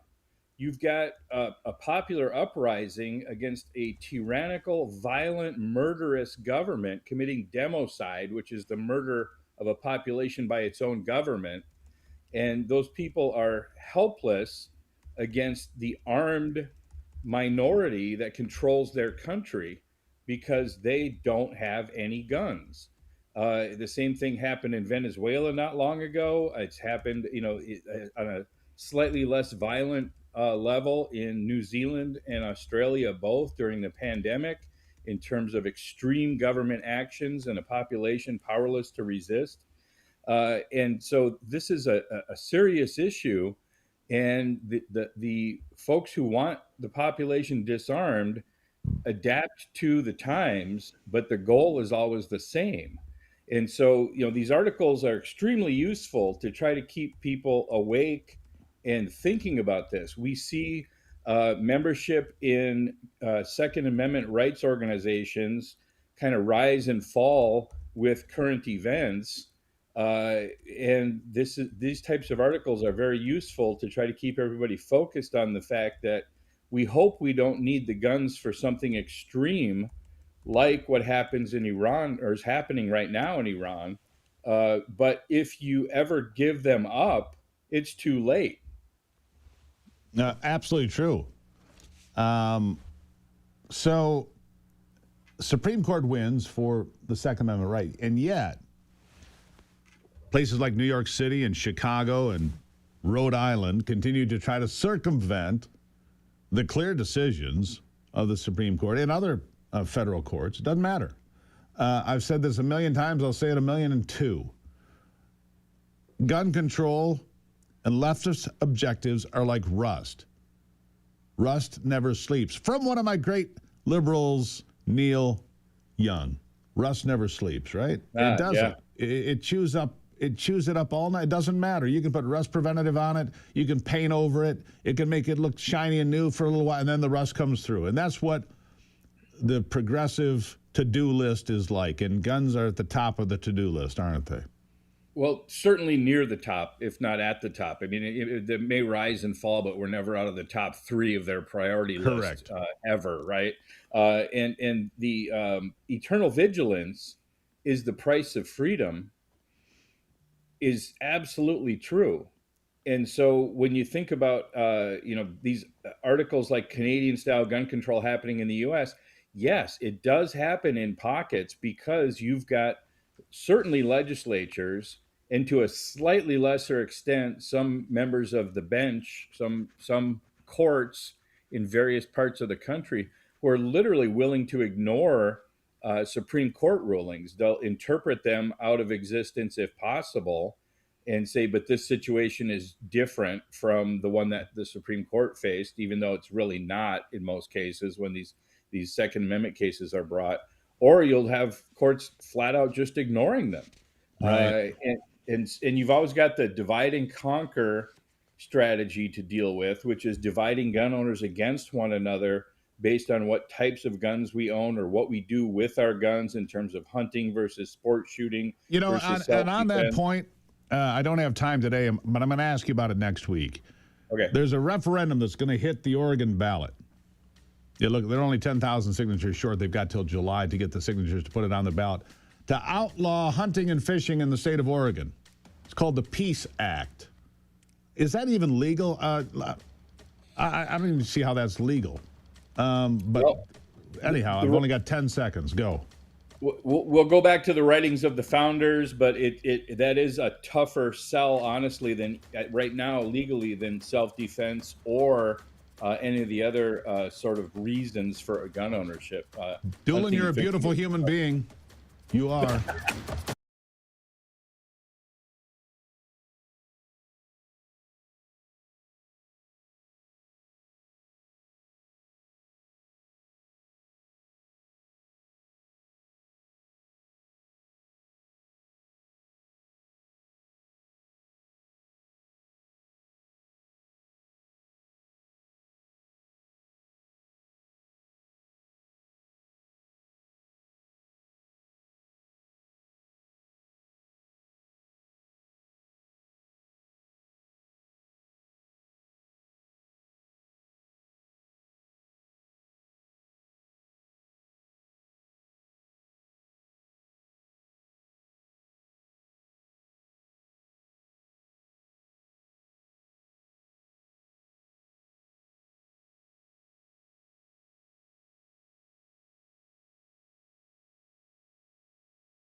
All right, let's get to a couple of phone calls. We've got Arthur in Idaho who's been standing by. Arthur, good morning, my friend. How are you?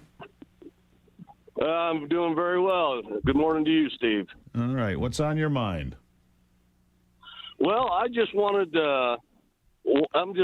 if anyone knows, and I'd like it to get put out there, and especially if President Trump knows, that we have Mexican nationals living in Mexico that at one time or another have snuck into the United States illegally and are currently receiving monies from our government, welfare, Social Security, whatever, and then they live in Mexico, but what they did is they got a P.O. box over here, and they come across the border once a month, get their checks, and go back over into Mexico. Doesn't surprise me. Doesn't surprise me at all. In fact, coming up on in a week or two on the podcast Forgotten America, the podcast that Ivy and I just launched, Peter Schweitzer will be on, talking about his book Invisible Coup, talking about exactly things like that. So, yes, we are talking about it here on Forgotten America. All you have to do is go to YouTube, become a subscriber. You can see a new episode will drop every Monday, Arthur. And so, yes, we will talk about that. Great question. And, yes, that is happening. Thank you for the phone call. I've got Craig in Montana, my Western representation this morning. Craig, how are you? Oh, good. Thank you for taking my call. What's up? Yeah, I just wanted to chime in on basically, I think we got it all wrong. I think we need to be supporting what Oregon's requesting. We just need to stop sending animal products. Let them eat the grass, let them eat what they're growing, and give them exactly what they're asking for. If they want to take out the dams and power, we can shut that down as well. Yeah, well, you know, the problem is it's just people in Portland and Eugene and Bend. The rest of the state is sane. Eastern Oregon is sane. Right. The elk hunters are sane people. The fly fishermen are sane people. The problem is the insane people are running the asylum. Protect Montana, Craig. I went to college there. I love that town, although Bozeman's not what it used to be, but I love Montana. Go there every year. Thank you for the call. Yeah. The Peace Act, outlaw hunting and fishing. It's going to be on the ballot in Oregon. What do you make of that? I'll be back.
All right. How do we power the future? Well, from the most powerful voice of business in Michigan, the Michigan Chamber Business Brief now. Michael Limo is the Senior Director of Legislative and External Affairs at the Michigan Chamber. He's here with me. Mike, thank you. Thank you, Steve. Good to see you. All right, grid reliability, virtual power plants. I don't even know what that means. You say it needs careful review. I would agree because what's a virtual power plant? Let's start with the easy question. Right. Well, that's the question. So the idea is that over the years, we've had increases in technologies from rooftop solar to battery home storage, all of these different decentralized power producing technologies. And increasingly, folks have started to say, well, look, if we aggregate all of these technologies together, then we can use them. We can create programs that pull from them when we need them during peak, peak hours, during peak events when it gets really hot or when we have severe ice storms or things of that nature. And look, the idea in concept has merit, but as you point out, Steve, what does it really mean, and how are we making sure that that energy is going to be there when we need it? And so you have Democratic lawmakers saying, this is a great idea. This is a way to get more clean and renewable energy onto the grid without using the utilities, without using, the regulated market, so to speak. And we'll actually add it on top of a utility management program. But of course, how you do that really, really matters. When and where you need that energy to keep hospitals and schools and heavy manufacturers running, you need to make sure that that power is going to be there. That's the issue we had with the legislation. Is that well, the biggest issue, Mike? Let's just be honest about this. Sure. When Governor Whitmer signed this 100% renewable by 2040, in a word, that's stupid. All right, that's just stupid, which is why she went to bat to reopen the Palisades nuclear plant. Easy example. And borrowing energy from other states, I think is what we're talking about here, is no solution at all. We have the ability in Michigan. We have enough natural gas in Michigan all by ourselves to power our own future. We don't need to rely on other people. We also have modular nuclear. We just saw a modular nuclear station flown by a C-17 from California to Utah. We can power entire cities. We can power data centers. We can power big construction sites without ever impacting the grid. So why are we even having this conversation? Right. We have the ability to put forth pragmatic solutions and make sure that that reliability and affordability remains the focus point. The lawmakers sponsoring this legislation, they talk about affordability, they talk about reliability, but again, how you make sure that you get there really, really matters. And so if you go back and you look at the hearing, you can go online and check it out. It was a contentious conversation between myself and lawmakers who were kind of, trying to imply that, we were against innovation.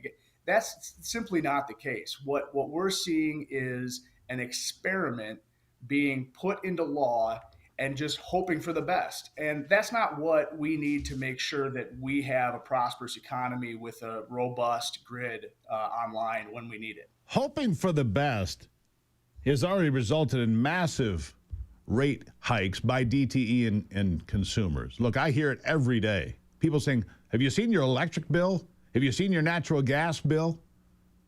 I mean, I don't like monopolies to begin with, and I don't want third parties controlling the grid even further without, look, they talk about stakeholders. It's always a big word, stakeholders. You know who's a stakeholder? I am.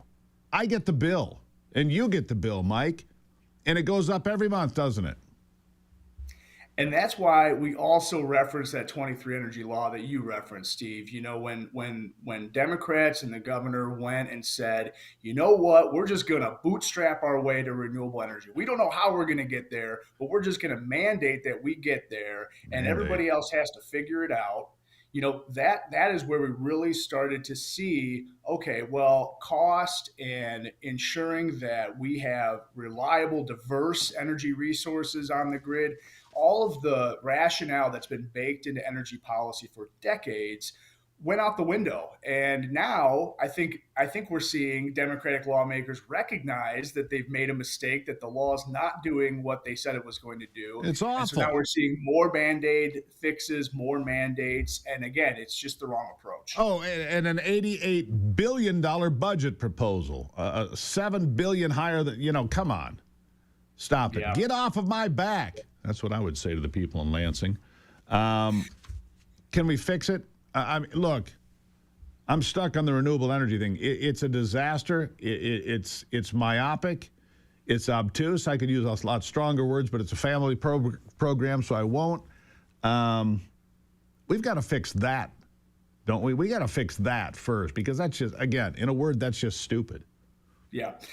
As much criticism as I received in that public hearing, at the end of the day, we weren't saying that this concept doesn't have merit. What you need to do is work through the MPSC regulatory process, which is underway right now. They're exploring pilot programs, that are right size and can be, looked at. And we can go from there, right? When an idea holds merit, when it's got a proven success record, you can scale it out for there, and maybe it does have the potential to put downward pressure on rates. But we're not there right now, and so that's really the point here. The chamber is here to make sure that we certainly have policies that we're pushing for and advocating for, but the reality is, in a lot of times we have to play defense and we have to push back on lawmakers and say this is a bad idea.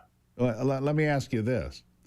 The idea of modular nuclear, I want to stick with that just for a moment here, as an example of what we can do in America to power data centers, to power big factories, to power communities, frankly. The big power monopolies hate that. They don't make a nickel off that deal. So consumers in DTE are going to fight that every step of the way, aren't they? Well, we are very supportive of small modular nuclear. Your point about Palisades, we are still on track to be the first nuclear power plant to be reopened in the country, hopefully beating out, I believe, the state of Iowa, who's also working on doing something along those lines.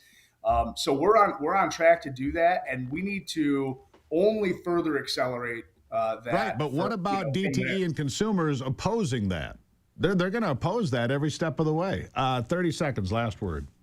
Yeah, so, well, to that point, we have legislation that has moved through the House and is now sitting in front of the Senate. It's bipartisan legislation looking at supporting and further incentivizing small modular nuclear. Look, we can have the right legislation to deploy SMRs. We can also look at being a state that is actually manufacturing them here, bring those jobs to the state, and build a robust energy economy in Michigan. That's what we need to do. That's where the innovation really makes sense. Mike, you nailed it. I can't believe you were criticized in a hearing. I never get any criticism on this program. It's weird. It's so funny how that works. Mike, nice to see you. Have a great weekend. Thank you so much, Steve. Have a great day. Yeah, we need power more of it and be innovative and build jobs in the future. All true. I'll be right back.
Yeah. Best part of the program, best part of the week. Rounding it out with the one, the only, the beautiful, the talented, the brilliant Ivy. Ivy, good morning. Where's the applause? Good point. Where's the applause?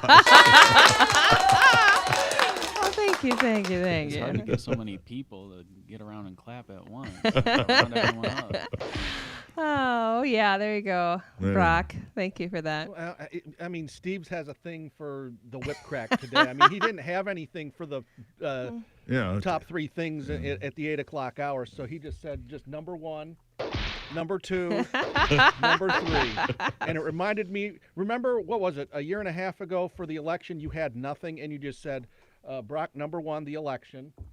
Number two, the election. And number three, the election. Well done. Oh, my goodness. Well, we all got smiles on our faces. It's Friday, of course. What's up, Ivy? Friday. As you know, I love to talk about the dumbest thing I heard all week. Oh, boy. On Fridays. So I want to get right to it because you have limited time. So bite one, Anthony, play that. The SAVE Act. Okay. Well, now it's the Save America Act. This is a horrible piece of legislation, which is obviously, it's one of the largest voter suppression laws in the entire country, which, by the way, if your vote didn't matter for real, they wouldn't be trying to pass the Save America Act.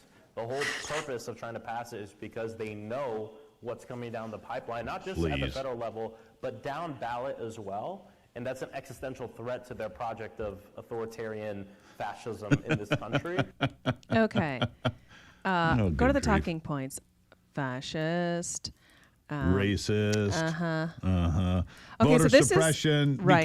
Because you know when you get married, Ivy, you were too dumb to get your voter registration, right? You can't vote anymore because you got married, right? I don't even know what that means. But okay. That's what they say. Women get married, they just can't, they got to change their name and then they can't vote. And I'm like, okay, listen. Stop it. That was Representative Maxwell Frost. Yeah, that He's guy. out of Florida. He serves on the Committee on Oversight and Accountability. That's a bit laughable. Yeah, But okay, let's talk about the SAVE Act, as we have been for weeks. 83% of American people who are polled on this want this passed. That's right. Okay. This is one of the most popular bills in American history, and yet we have all these Democrats who, honestly, this is fear. Okay. We know now, and this is going to be coming out in the next few days, that the election in 2020, there were many different ways that the Democrats cheated. Many. Okay. This is no the biggest longer that you're going to hear, and I don't mind saying it. The Chinese government was actively involved in at least 18 states, creating fake people, creating driver's licenses for people that didn't exist, then getting them addresses and voting ballot applications that were then sent to people that didn't exist. And those lists, by the way, were shared with the DNC. Let that marinate, and that's not speculation, my friends. Right. We know that to be true. All this is definitely going to be coming out, and the evidence is going to be given to the American people. And I'm sure that the Trump administration is doing this very strategically because he's been, just completely badgered in regards to, you were trying to be an election denier, blah, blah, blah. So, I think this is probably going to be handled very carefully and intentionally so. But that's what this is about. This is about control. They know that if illegals can't vote or in ways that Democrats can cheat, then they don't look. The Democrats' future does not look very hopeful, especially when it comes to there's also legislation going on, or what is it in the Supreme Court in terms of racially creating. Congressional districts. Right? Congressional it's the districts. case out of Louisiana that's going to be a 6-3 vote. It's almost for certain 6-3 vote. So all of these things are going to come together, and that this is going to be good for America and good for the American voter, because if non-citizens can vote, that just means that your vote's kind of null and void. Correct. It's meaningless. It's meaningless. We heard if they come out in large numbers and things like that. If you look at California or New York and things like that, where that makes a big difference. I don't know if you saw this from earlier this week, or might have been last week. I had somebody on that said they were getting votes from Pakistan People that Yeah. didn't even live in this country had gotten mail out ballots, so to mail back from outside the country. And you just heard the guy talking about Mexican nationals who don't live here with P.O. boxes getting welfare checks, and they show up once a month to get their welfare check and go back to Mexico. Well, they pick up their mail-in ballots as well, don't they? You can guarantee it. Right. Well, this is why even in our state in Michigan, the Secretary of State has been told to clean up the voter rolls, by and law. she won't do it. Yeah, And there's a reason for that. So, anyhow, how much time we have left? 2 minutes. All right, I want to play another bite for you, Anthony. My bite too. Case, and the AGs in many states are very clear about they're almost What is that? jubilant about being able to use these laws to ban young people from accessing content that could be educational if they are queer. Did you And hear you're what a he? principal. Did you hear what have he said? LGBT students in your school. Go ahead. Did you hear what he said? Educational material for those that are queer? He wants access to pornography. He doesn't think this is a transgender person. You mean that was a guy? I'm shocked. Anyhow, go on. He does not want there to be limitations on the age to be able to view pornography because it would be beneficial to the queer community, young community, so that they can be educated through pornography. So we talked about this. I did a monologue on this earlier this week. You can find it on YouTube. When you see evil and look it in the eye, you can no longer deny its existence. That's evil. My gosh. That's evil. Ivy, thank you for that. Oh, I hope First those it was fun, and then it was meh. Well, I hope those in Minnesota are standing up against that. Don't Yeah. be passive. Go out there and make a change.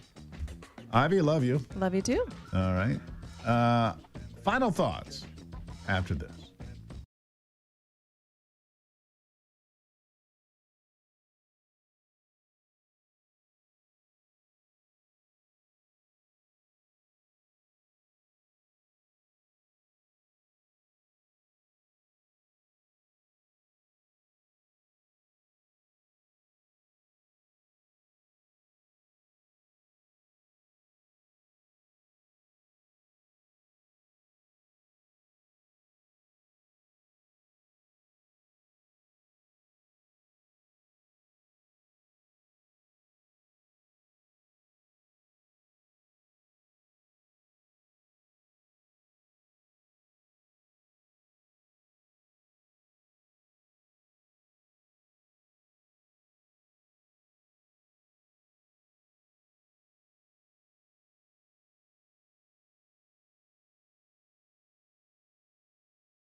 All right, it's going to happen. It is going to happen. It's almost for certain. Donald Trump said 10 days. When Donald Trump says 10 days, look out. Could happen at any moment. That's the strike on Iran. We have the biggest buildup of military power in the Middle East since 2003. It's not there for show. It's there to be used. He said time and again, make a deal. When asked on Air Force One here a few days ago, why is there an aircraft carrier in the Middle East? He says, in case Iran doesn't make a deal. That's where we stand today. It's very serious. Critics say, why are we fighting Israel's wars? Well, in fairness, Iran has been threatening the United States since 1979. Iran with a nuclear weapon would trigger a war in the Middle East. Now, Midnight Hammer, I thought, put that out of business. Some indications now that Iran is getting ready for war. Satellite imagery shows them back at work in their nuclear facilities. Did we not knock them out? Were we not given the whole story? What's the truth? What's going to happen? Well, let me tell you what's going to happen. If they still maintain nuclear capabilities, they're going to be eliminated. And Ayatollah Khamenei, or however you say his name, doesn't matter. If he didn't get the memo, he's about to get it airmail. The memo will come in airmail, courtesy of the United States Air Force, United States Navy, United States Marines, and of course, the Army Rangers. Because that's who Donald Trump likes. He likes the Rangers better than anybody. So would we put troops in Iran? Probably special forces only, in and out. No permanent ground troops. We'll find out, Anthony. We'll talk about it on Monday. Fight the good fight. Keep the faith. God bless America. I'm Steve Gruber. This is The Steve Gruber Show. And remember, only you can save America.